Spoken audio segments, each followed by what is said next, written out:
Seorang gadis tunarungu dan tunawicara berinisial MEW 20 tahun diduga paksa oleh dua orang pria. Peristiwa itu terjadi saat MEW sedang menghadiri acara syukuran pelepasan perahu di Kecamatan Inarie, Kabupaten. Hai semuanya, sebelum masuk ke materi PKMBM, perkenalkan kami dari kelompok 2. Nama saya Muhammad Faisal Afdani dari IF1A, lalu rekan saya Muhammad Aliefta Rifki Alfriansa dari IF1A, dan Rifki Hidayatullah Setiono dari IF1A.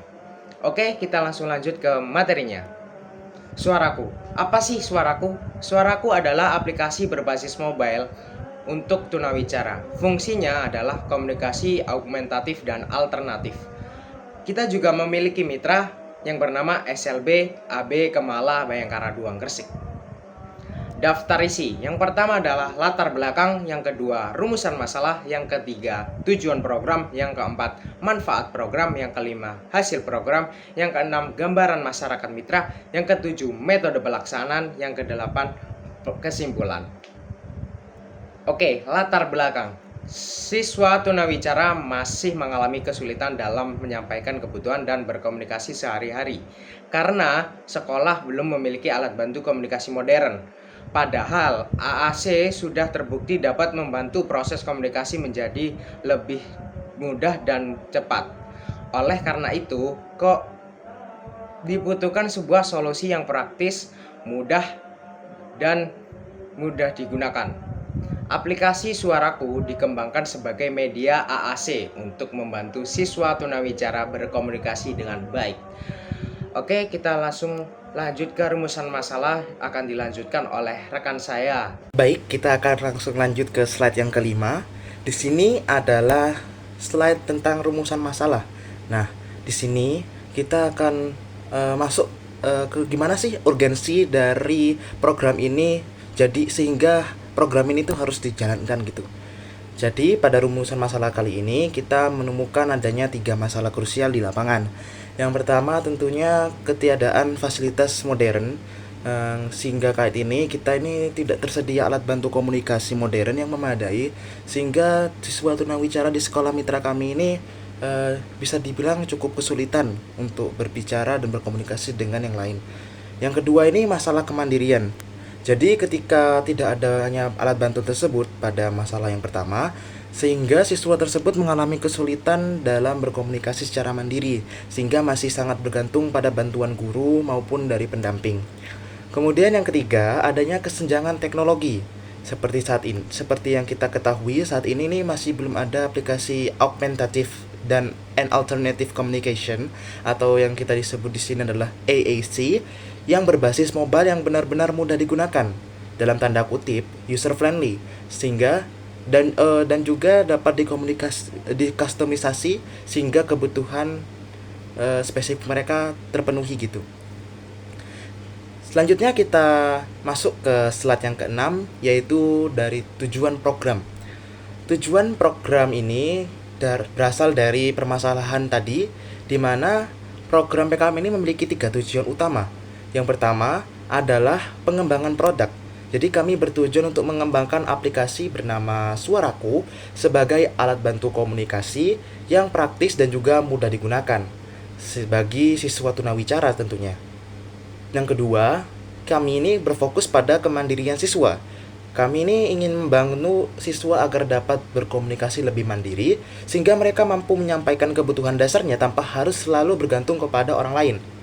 Dan yang ketiga adalah edukasi berkelanjutan. Kami akan memberikan pelatihan intensif kepada guru dan siswa agar mereka benar-benar paham cara mengoperasikan aplikasi ini dan memanfaatkannya dalam kehidupan sehari-hari secara optimal. Nah, selanjutnya kita akan masuk kepada slide yang ke-7, di mana di sini kami melaksanakan program ini sehingga kami bisa menghasilkan sebuah dampak positif yang akan dirasakan oleh 3 pihak utama.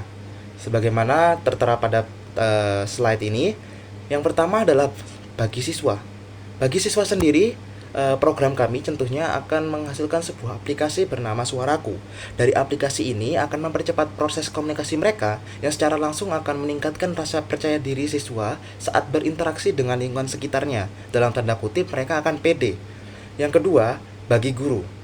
Aplikasi kami, Suaraku, akan menjadi media ajar baru yang membuat proses pengajaran menjadi lebih mudah dan jauh lebih efisien dibanding metode konvensional karena kami menggunakan AAC atau Augmentative and Alternative Communication, sehingga yang namanya komunikasi bisa langsung tersalurkan dengan lebih efisien.